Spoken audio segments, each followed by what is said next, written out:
We are often kinder to others than we are to ourselves. We defend people who would never defend us.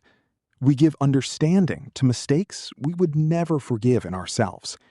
And over time, that becomes normal. But why does it feel so different when it comes to you? Because most people don't realize how early this begins. You grow up learning how to behave, how to be acceptable, how to meet expectations. But rarely are you taught how to stay on your own side. So something subtle happens. You begin noticing your flaws more than anyone else ever does. Every mistake gets stored. Every awkward moment gets replayed. Every failure slowly becomes part of your identity. But here's where something strange starts to appear.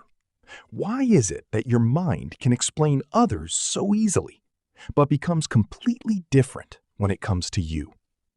You give people context, you give them reasons, you give them forgiveness. But for yourself, there is no context, only judgment. Psychologically, this is not random.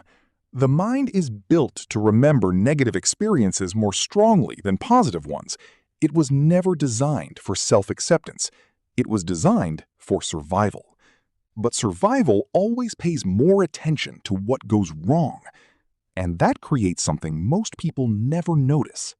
You don't just think you made mistakes. You slowly start believing you are the mistake. That is where self-rejection begins. It doesn't feel dramatic. It doesn't feel like a decision.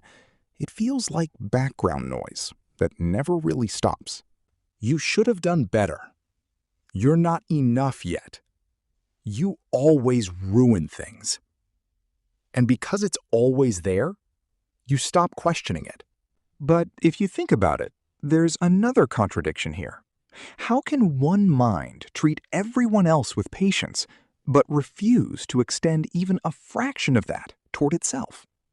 Most people never pause on that question. They just live inside the pattern. And that's what makes it dangerous. From the outside, you may still look fine. You may still function, still show kindness, still understand others deeply.